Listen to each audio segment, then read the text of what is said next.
We are taught a simple, linear timeline. Humanity began in primitive agrarian villages and slowly evolved into the high-tech metropolis we live in today. But an analysis of geometric architecture and anomalous historical texts suggests a different paradigm, an advanced global civilization that was systematically erased from the records. The primary clue to this history is the Inventio Fortunata, a lost 14th century travelogue that detailed the precise magnetic and physical layout of the deep Arctic.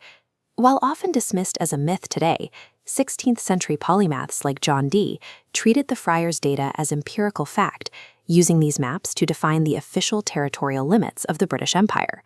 Labeling this map a mistake ignores the specific measurements of a structured, symmetrical configuration at the top of the world. At the absolute geographic pole, the friar documents a 33-mile-wide monolith of pure magnetic stone, known as the Rupes Nigra.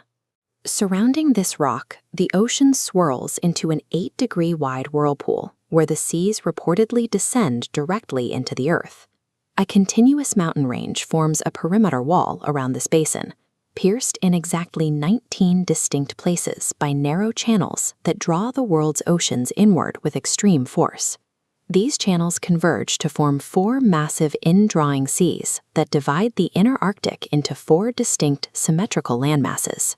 These interlocking features, the mountain perimeter, the 19 channels, and the central vortex, mirror the layout of an engineered system rather than a random landscape. This framework is known as Antiquitech, a global energy grid powered by the planet's ambient etheric electromagnetism. An MHD generator induces continuous electrical current by passing a conductive fluid, like saline saltwater, across a static magnetic field. The Inventio Fortunata describes this mechanism on a planetary scale, billions of tons of salt water rushing across the concentrated magnetic field of the Rupes Nigra. This planetary stator provided a source of wireless energy that could be harvested anywhere on Earth. Star forts served as local generators within this grid. Their specific geometric moats were designed to create local energy vortices, using conductive water and internal magnetic cores to power surrounding cities. In this paradigm, the Earth operates as a massive, engineered electromagnetic generator. Who maintained this global machine? Suppressed records point to a vast ancient Arthurian empire.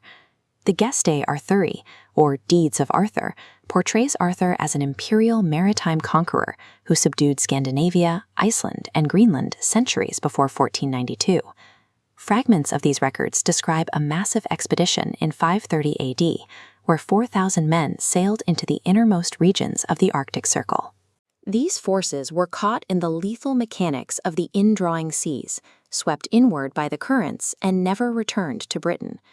This history is encoded in the global conflicts of Mallory's Le Morte d'Arthur, which details Arthur's war against a coalition of kings from Libya and the Saracen territories. These legends are the encrypted history of a civilization that mastered global navigation and planetary energy. The transition to our current world required a coordinated effort to delete the maps and manuals of the previous one. The primary agent of this erasure was Polydore Virgil, the official court historian for the Tudor dynasty in the early 1500s.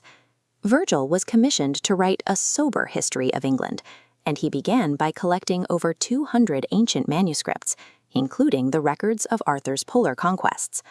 Virgil reportedly burned a cartload of these irreplaceable primary sources to ensure his fabricated limited history became the only official version. Other reports suggest a ship filled with confiscated maps was sent directly to Rome, where they were permanently vaulted within the Vatican archives. This destruction turned the Age of Discovery into an age of concealment, designed to hide the existence of a free energy-powered old world. This reset was driven by an economic motive, the need to replace a free energy society with a system of metered dependency. To achieve this, surviving Tartarian infrastructure had to be physically broken, such as the destruction of the Great Raft on the Red River. Mainstream history calls this a natural logjam, but it functioned as a hydrological regulator. The military effort to blow it apart was a calculated strike against the grid's water supply. Removing the raft introduced massive turbulence into the river, disrupting the mineral conductivity required for the star forts, and forcing cities to transition to fossil fuels. Reconstructing the geography of the Inventio Fortunata is the first step toward understanding our technological heritage and reconnecting with the inherent energy of the Earth.